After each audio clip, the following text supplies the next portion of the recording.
Right, welcome back to the DocuVote Political Podcast for another interview. And today we are honoured to be joined by Rikkie-Lee Tyrrell, the One Nation MP for the Northern Victorian region. Rikkie, thank you for joining us today. Thank you very much for having me. I appreciate it. Just for our audience out there who may not know entirely a lot about yourself, could you give us a little brief description just before we start the interview? Okay, so my name's Rikkie-Lee Tyrrell. I am the member for the Northern Victoria region, or one of 5 members. I'm the first One Nation member to be elected into Parliament in Victoria. Yep, so that's a good milestone to have. Special sort of milestone, I guess. It is. Look, I've opened the door for the party here in Victoria now, which is fantastic. I'm a mum, I'm a wife, I've got 2 children in school, one in primary school and one in high school, and my husband's a dairy farmer. Nice little brief description there, so we'll get straight into the questions. So our first question to you is, how was your high school and university life? I know you said before you didn't go to university, and do you have any memorable moments? Look, I was pretty shy in high school. I started off high school at Wagga High, and then my family moved to the south coast of New South Wales, so I started Narooma High halfway through year 8 and then finished year 12 there. And from then I just did like a Cert 2 in vet studies. Yeah, because I'm a bit of a Harry Butler, I like animals, quite tenacious. And then when I moved back to Bermagui, so I had a year in Wagga after high school, and I moved back to Bermagui and I did my real estate certificate, and I became a property manager there. And I was also in the hospitality industry, so during the day I'd work full time at the real estate, and then afterwards I was a head cook at a busy bistro, and so I'd do 2 shifts. So I'd work during the day in the real estate and then cooking at night. That must have been pretty intensive, just, It was good. Look, I was a lot younger back then. I had the energy, so I could do that, and I could, after finishing at the bistro, I could go out and dance all night and then start again the next day. Well, I got a couple of hours sleep, but like this week, we went till 2 o'clock in the morning on Tuesday night, and I'm still feeling it. So I've definitely aged. I guess the years in the bistro are long gone now, so... Yeah. I still like to cook though, so I have a very fat, happy husband. What was the mainly, the dish that you used to cook in the bistro? Was that just all sauces? It was a bar and grill, so yeah, lots of steaks, parmesanas, very fish. pub style sort of. Yeah. Look, Bermagui is a tourist town, and it's on the coast, so we'd get booming tourism seasons, and it was flat out, which was really good. That's how I like it. And then, so you'd work from your real estate agency from 9 to 5 basically, and then from there you'd go straight to the bistro till 11 so p.m. Normally it was around about from 10 till 6 were the hours at the real estate, because the real estate was also a DVD video shop, so it was a squash court renovated, and because it's a small town we have to be quite innovative, and so it was real estate on one side and video store on the other side. Manage the video store and also be property manager. I know. So you've got a bit of an idea with videos and that sort of thing, like records. That sort of stuff? Yeah. Well, they're obsolete now, aren't they? Everything's just get it online. Exactly. So, yeah, we've got DVDs at home. I'm saying to my husband, I think we should throw these out now. Do you still have a DVD player at home? No, don't even use them. So why do you have the DVDs? I don't know. I think he did buy something, but he just hasn't connected it that might have a DVD player in it. But it's obsolete. We've got everything online. Yeah. And just to go back to our question as well, do you have any memorable moments from your high school days? Memorable moments? Look, I remember when I first started at Narooma High how shy I was. And... A bit like George. Yeah, I was actually really quiet. But even going further back, when I was in primary school in year 5 and 6, we had a debate every fortnight. And I would have that day off. My mum would let me have that day off because I was so scared of public speaking. Really? So to say I'd wind up being a politician, if you'd told me back then, I would have thought you were crazy. So I guess a lot's changed. And I guess a lot of people do change with age, We develop new interests, develop public speaking skills. Because I think even for both of us, even for me 5-6 years ago, I was a terrible public speaker. And I couldn't do this sort of thing. And probably even the same with George as well. We wouldn't be able to do this. So to think now we're like 18 years old, and doing a podcast with politicians is pretty crazy, honestly. It is. And look, if my thing was I found a cause that I had to overcome my fears for. So it was the farmers in my region who were suffering through drought, and we didn't have water. Or there was water there, but they couldn't afford it. And I put my own fears aside and overcame them to help my community. So that's what got me over, over the line. Yeah. All right, then we'll move to our second question with George. So you come from a farming background with your husband being a fourth generational farmer. What does rural Victoria mean to you, and what are some of the issues you think that need to be addressed in rural Victoria? So many issues. Look, to start off with, what it means to me, it's the lifeblood of this country. Especially my seat, my region, it was built on the backbone of agriculture. It's the most complex irrigation system in the Southern Hemisphere where we live.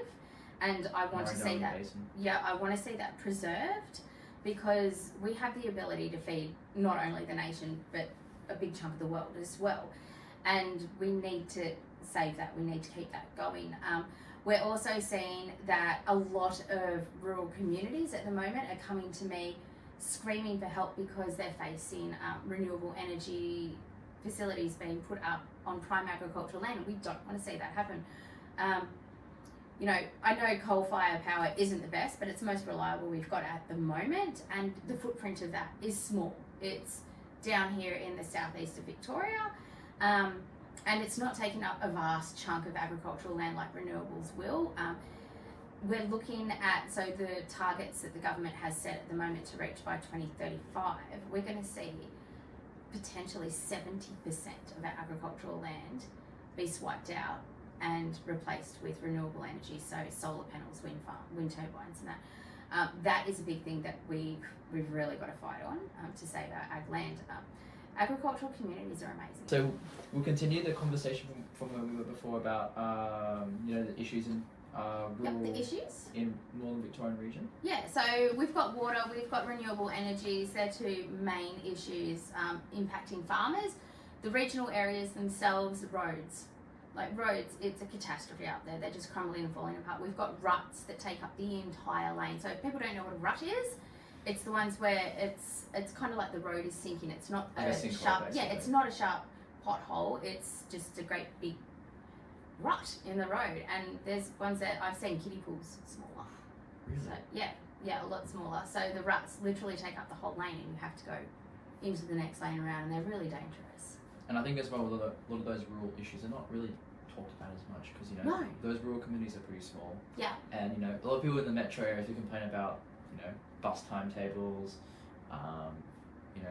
construction delays, that sort of thing. But we don't really have massive sinkholes like that in our areas. Just as well. Because then it'd be uproar basically. Yeah, but we've got a lot of heavy vehicles, like a lot of freight trucks. So we'll have road trains now, even big B doubles. That's a lot of wheels going over that one spot a lot of time during the day, and they're constant. And so we really need to fix that, because if the trucks can't use the roads, then the city gets cut off. The supply from the regional areas. We feed you guys, so we feed the city. That's true. There's no big farms in the city. There's nothing here to feed the city. You're going to see that stop. So in order to keep the city going, we need to make sure the regional areas can function. Exactly. I mean, we do live pretty close to Werribee South, so it's a very big sort of market gardens area. Yeah. But a lot of our cows, a lot of our meat, and that sort of thing. So you got dairy, pork, lamb, beef, all your grains. So we've got massive big grain farms out there. My neighbour, he grows thousands and thousands of tonnes a year. How big's your farm actually up in... Where I am, it's a 400-acre dairy farm, and milks up to 800 cows a year potentially. It depends. So at the moment, we've got a lot of ladies, a lot of cows on holidays or on maternity leave. So they're getting ready to have their babies, and then once they've had their babies, and they start work again, so they jump back onto the dairy.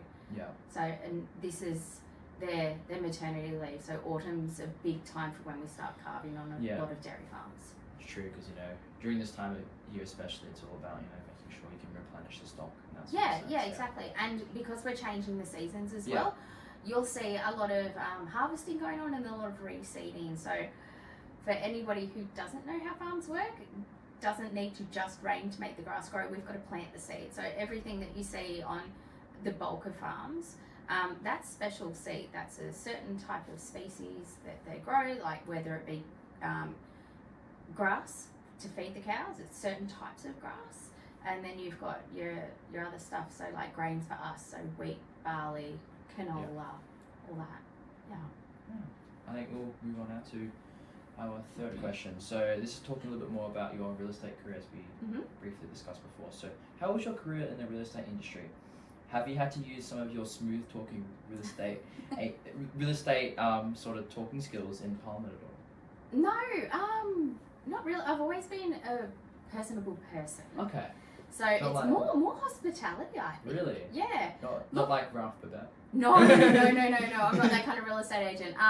I was a property manager, not in sales. So he's a sales real estate agent. I was property management, but so that's more managing skills. So weighing up, organising quotes, making sure you put the right people into the right houses and all that. I only sold one house, and that was my boss's house while he was away on holidays, and then he retired. So I kind of regret doing that because a very memorable sale. Kind of, because the person who bought the business after he retired, I was like, wasn't as good as my original boss. Yeah. Is that one of the reasons why you left the real estate industry? No, yeah. So it was that, and then also my husband came onto the scene. So he stepped into my life. So I gave up everything that I wanted to do. So I was in the process of doing everything I needed to do to become a flight attendant. And then my husband stepped onto the scene, and since he was a dairy farmer, he's like, there's no dairy farms around airports, like big airports. So I was like, there's some farms out in Bulla. There is, yeah. Because we're in New South Wales, so there's none around Sydney Airport. That's true. Yeah. When we were driving down here one day, I was like, oh my gosh, there's farms really close to the airport here, and I was getting mad at him, but that's just the way the cookie crumbles. And look, at the time, I had a lot of resentment towards him because I gave up so much, but now I'm really grateful for that because you don't think you'd ever enter Parliament and enter politics? No, exactly. So had I left my husband, if I'd not been out living where we are now, seeing what the farmers are going through, I might not have entered politics because I couldn't resonate with what the community was going through. I might not have been involved in the community the same way had I lived in town or something, because rural communities, they're very strong communities. Everything's very community focused. Yeah, and you'd be travelling the world instead, basically. Yeah, or just travelling airports, which you get over pretty fast. That is true. Yeah. That is true. We'll move on to our fourth question, I think, George. Yeah. So you also have a young family with your husband, with your children being of high school age. How is Parliament life being away from our family for a considerable amount each month? What are some of the struggles with this? Okay, so I've been involved in politics for 4 years, campaigning. This was my third election before I got elected in, so they've had time to get used to me being away a bit. Okay. So yeah, every time I'd get dressed up, my son, because he's my youngest, he'd come to me, are you going to another meeting? I'm like, yeah. So he got used to that. My first election was in 2019, and that's when just before he started school, I think. So he's in year 4 now, yeah. Okay. So, but I made that commitment to my family. I said, look, I won't leave the house and the kids until they're both at school, and then it's more me time. I'll start focusing on myself more. But I wanted to make that commitment to my kids to raise them full time up until school age. Me being away a lot, they're pretty good because we're on a farm. They're pretty self-sufficient, which is good. Not like metro people. No, well, see, the house is on the farm. That's true. So Aaron's there a lot of the time, and if he's out working, the kids can just call him anyhow because they've technology. They've got it all. And my daughter, so she's 14 now, and she's good. I've trained her well. She can cook and everything, so she's good to go. It is a little bit difficult on my youngest, my son, because he's a bit of a mama's boy. So, yeah. But he's getting better. So he'll be 10 this year. So he's getting more used to it. It's just that when I'm away, because my husband's busy on the farm, he can't take my son to tutoring each week. So when I'm at home doing, on an off week, I'll still be going into the EO, but I'll make sure that I manage to go pick my son up from school and take him to tutoring twice a week. Yeah. because he started school when a lockdown started, so he missed out on a big chunk of That's true. those vital years to learn the basics. So he started 2020. Yeah. Oh wow. Yeah. And he's in year 4 now. Yes. I know, time flies, hey? It does. We were in year 9 in 2020, so that was a long time. Yeah. I mean, it feels like yesterday, but... Yeah. Yeah. Like, look, I'm a cracker mum. I'm a really good mum, but I'm not trained to teach kids the real pivotal basics. So, and because I'm his mum, he would not sit still and listen anyhow. And as soon as his dad fired up the motorbike, he was gone. He was like, nah, off with dad.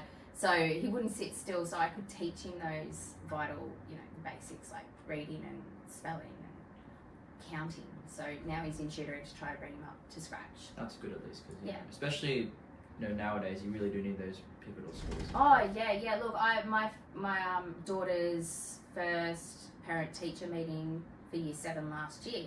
I went there and the teacher said, look, she's at a grade 2 spelling level, and I'm like, are you kidding me? And she said, don't worry, the whole grade is. I'm like, that's really bad. That is that's really bad. And especially, I think, because we did have an interview with the member for Eildon, Cindy McLeish, you may know. Yeah, Cindy, I know Cindy. Yeah, Cindy did talk a lot about, rural education, especially, because it is a really big issue here, because, there's not enough teachers going into the rural areas, and, a lot of those kids out there are lacking behind people from the city suburbs, and from Melbourne especially. Yeah. And the more built up areas, and it is a real issue. It is. So it looks like it might be an epidemic. Really, it is. Yeah. Which is not good, because our kids need those basic skills exactly to set them right for the beginning of their lives. Has the school where your daughter's going, are they taking any steps to try and improve? They said they have. So I need to have a follow-up meeting to see how it's going. And then so it's just in the process, right? Yeah. So if it hasn't improved, like this is 12 months ago. If it's not improved, I'm gonna have to sit down with the Minister for Education and say, right, buddy, we've really got to fix this. Mr. Carroll, if you're watching this, please. All right then. We'll move on to our 5th question. So, who would you say is your political role model / idol? I don't have any. Really? No, so I don't idolize anybody in particular for anything. Okay. Which it's just me. I've never succumbed to peer pressure or tried to keep up with the trends of anything. I do admire, people, but I don't want to be them. If anything, it's just my colleagues. If I have a colleague that's a really good public speaker, or they put forward really good arguments, then I'm like, that's good. I'd like to lift my game to that. So it's setting a target for me, but I don't actually have any idols. Not even Malcolm Roberts to an extent, or? Look, I have a lot of respect for him, and I really do admire him. But he's his own person, and I'm my own person. So I want to be the best version of myself possible, and I can't do that if I'm trying to be somebody else. Yeah. So I like to learn from them, but I don't want to be them. Exactly, because I hope that makes sense. Yeah. Yeah. Because in everyone is their own person. Everyone's their own politician. You represent your own different sort of people. People that Malcolm represents in Queensland are probably different. Yeah, exactly. From who you represent in Victoria. Our constituents are very different. Yeah, so it's very important that you're your own person, and you take your own. How do I put it? You take your own political knowledge and ideas into situations, and it's good to admire someone, and I guess in a sense try and take the good qualities out of them, but you want to be your own politician and your own person. Precisely. Yeah, I'm not going to be. Don't try. You don't want to be a copycat, basically. No, exactly. And I'm not going to do the best job if I'm trying to be somebody else. I can only do the best if I'm the best at being me. Yeah. We'll now move back on to the questions. Hopefully you guys can now see me in frame, because I just realised while watching the recording back that I wasn't in frame. So George can do some editing and put my beautiful face up there. So we'll move on now to our second last question, George. So, what made you join the One Nation Party and run in the 2022 Victorian state election? So I joined the One Nation Party in 2019, and I did that because when it came to, we were in the drought, and there was a lot of people suffering through the drought with water. I couldn't understand why all these farmers were saying, we don't have any water, we can't afford the water, when the river was so high. So I did some investigating, and I realised it was tied up to legislation. And so I approached my local member, who was Tim McCurdy in the Nationals, and I said, what can I do to help? I said, I'm happy to scrub your toilet, wash your coffee mugs, if you're going to be, trying to fix this problem. And he sent me down to Steph Ryan, who was the deputy leader of the Nationals at the time. I went to Steph Ryan, and she said, do a bit of research. I did that bit of research, and I realised that the issues with the water legislations were federal, and the Nationals were in it pretty dirty. So I can't my integrity won't let me do that. So I did my research, and I researched every party registered in Victoria and all their policies and their history, and One Nation was the only one that had the policies that I could support, all the policies, I could support them, and they were actually trying to fix the water the way that I saw was the right way to do. So I rang up the party, and then that's how I got involved with the party. And I ran my first federal election in 2019 with 11.29% of the vote, which is really good. And I called it a naked campaign because I actually joined only so many weeks before the election, and my materials and that didn't arrive until I think 10 days prior to the election, and I only had half a dozen volunteers, so we did really well. Was it just more towards... because that was the 2019 election. Yeah, so that was, and I think a lot of people were happy to see One Nation run finally in the region. Yep. And my state campaign, because I was only exposed to federal, I was a bit apprehensive about how I do in state. But now that I'm here, I absolutely love it. And there is so much I can do for my community, and it's more personalised, it feels, from a state perspective. So I'm really, really happy here, and I'm glad that I got elected in here. And in general in state as well, you're representing a bigger portion of Victoria compared to a federal seat, yeah. And I prefer the upper house than the lower. That's true. Yeah. So because the crossbench has a lot more say compared to the and look, lower house. We're the house of review too, so it's nice to review what other people have come up with, but we just like before. Yes, exactly. So we get to send them back with amendments and that, and they have to redo it if we're not happy. And it's nice to know that we're the last line of defence for legislation. So it's very humbling to be in that position, and it's also a very big responsibility, and I take that very seriously. Yeah. And we're up to the last question, aren't we, George? Yeah. Yeah. Okay. So we're up to our last question. So. Finally, Rikkie, what's one piece of advice you would give to students in 2024, especially those who are studying university or high school? Ooh, what's one piece of advice? You can come up with multiple. Just stick at it.